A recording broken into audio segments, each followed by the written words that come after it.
Hey, so just a disclaimer, more for my sake really. If this gets cut off, it's because I've run out of space on I've been uploading a lot of videos recently.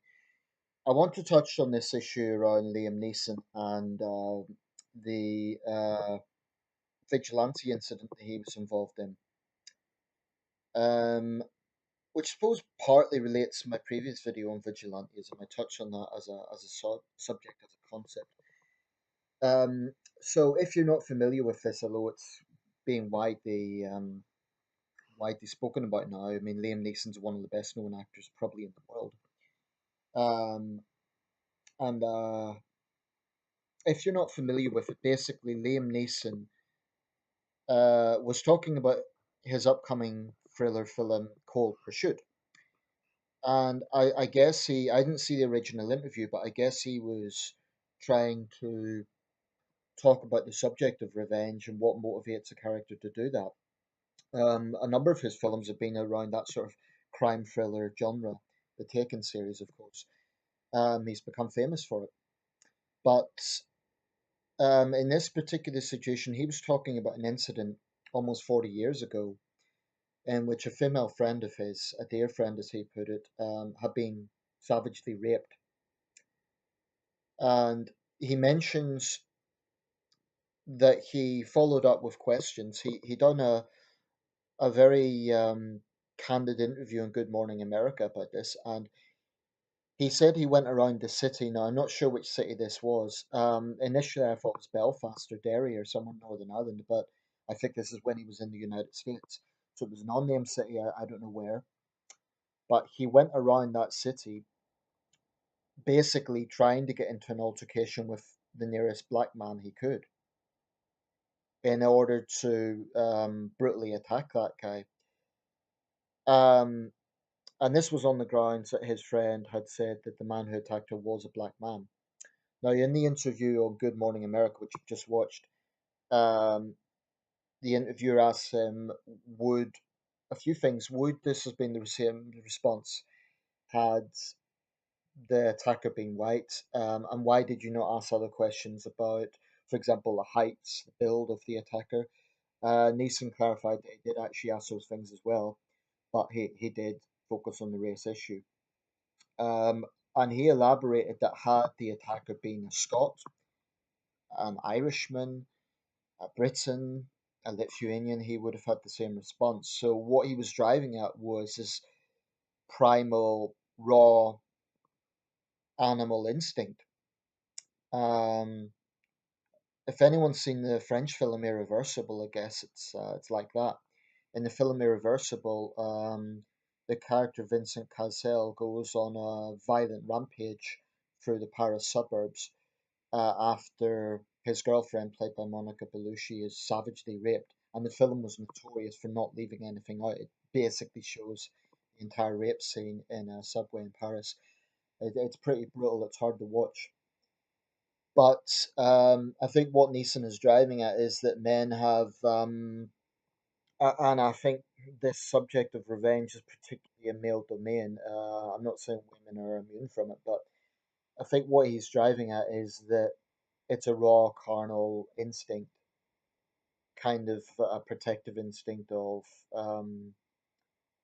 a woman who's dear to him, as he put it, a dear friend. I have to say, um, if a close female friend of mine was brutally raped, I can't pretend I would be calm about it. I'm not saying I would necessarily take that approach, but I think the thing is, raw anger is a very, very powerful thing. Raw, naked anger, and you can be an intelligent, articulate person who uses common sense and logic. But I think anyone is capable of that sort of raw rage if they're pushed enough. And I think Neeson was just trying to explain from a real life experience how, I guess, actors often relate to real life experiences to get into a role. Now, some cynics have said he's trying to promote the film. I don't believe that's the case because looking at the interviews, it's he's not comfortable doing these interviews. He feels he has to do them. but it doesn't look to me like he's just trying to get attention. It would be a very strange way to get attention by saying, "Oh, by the way, I was a racist 40 years ago," particularly in this era of identity politics. To knowingly put your name through the mud. A lot of people, including quite a number of black people, have actually defended Neeson, and they've said that, well, they give him credit for being so honest. Now, I have to be honest. I like Liam Neeson, and I'm very wary of not being biased just because I like the man. I like him as an actor. I like him as a person. I think he's articulate. I think he's smart. I agree with a lot of his political positions. But that's I have to put all that aside and just think in practical terms.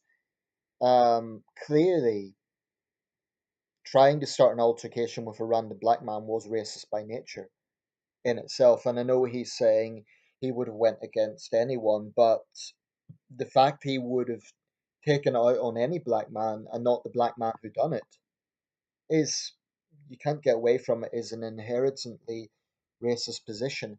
But I don't think that makes Liam Neeson a racist. I don't believe he is a racist. This is something that was a long time ago, and this is by no means a justification, but I do think it's important to understand the circumstances he grew up as a Catholic in Northern Ireland in the late 60s, early 70s. Was a very, very tough place for everyone. There was real discrimination against Catholics, and I think that, I guess for me this is interesting. I'm Northern Irish, and Liam Neeson's probably the most famous Northern Irish person on the planet. I mean, he's one of the top Hollywood actors. He's a very famous man, and he'll be more famous now. I don't think it's about promoting the film. I think it's about exploring what that means. And this interview on Good Morning America, it didn't look like he was being braggadocious. It looked like he was ashamed. And he has said that. He felt disgusted looking back. Um, but I guess what this all teaches us is that people can be reasonable and articulate and intelligent and use common sense 99% of the time. But there is a raw animalism in all of us. I mean, put it this way, if I had a female friend, and she was brutally raped or even raped and murdered, and Neeson's friend has subsequently passed away, so we can't hear her perspective on it, although he said that she handled the situation very bravely.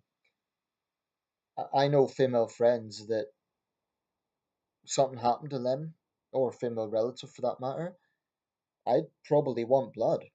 And I cannot 100% say I wouldn't act on it. Even though, as a principle, I'm against vigilantism, I cannot guarantee that I'm immune from it. And I think that's what Neeson is driving at. So people are, there will be those who say, oh, well, Neeson's just exposed himself as a racist. And, they'll want to boycott his films and he'll be dropped from all sorts of things. Um, I think that would be wrong because he's talking about something that happened 40 years ago. He's clearly expressing huge remorse and regret for what happened. And importantly, it never transpired. He didn't actually attack a black man. So it never actually happened anyway. But maybe this has opened up an important discussion, debate about human nature. I mean, I'm sure there are a lot of black men, if their friends were raped by a white man, they would want to find the nearest white man to take it out on. This is animalistic, carnal, primitive thinking, but it is also just reality. Incidentally, I don't think there's anything wrong with men having protective instincts towards women, but what the Neeson experience shows is that it can be reckless. That sort of B movie revenge thing is, I mean, what the film Irreversible shows, and again, it's just a film, but it's very raw. It shows he becomes possessed by this drive for vigilantism, Vincent Cazel's character. It's a very violent, very dark film. I'm sure it got banned at one point, but anyway, that's what all of this strives to, and it's scary. scary because, you know, I mean, particularly in the history of the United States, in the early 20th century, of course, there was savage lynchings of black men because they looked at white women. And this was public executions, savage, inhuman sort of behavior. So what Neeson was saying maybe is that's maybe he was just trying to understand his character. I don't think this is going to affect film sales. If anything, more people might go to see his films. Now, cynics would say like say always trying to promote it. I don't think that's the case. I thought maybe at first, but no. Looking at this interview, and I urge people to watch that Good Morning America interview. If you're sort of thinking, oh, Neeson's a horrible racist, well, he's clearly expressed remorse, unlike certain racists I could name, Sarah John. But yeah, it's an interesting talking point. I don't think it's going to damage his career. I hope it doesn't because he's clearly expressed remorse. He didn't act on it. And I think this opens up an important debate about human nature. Let me know your thoughts.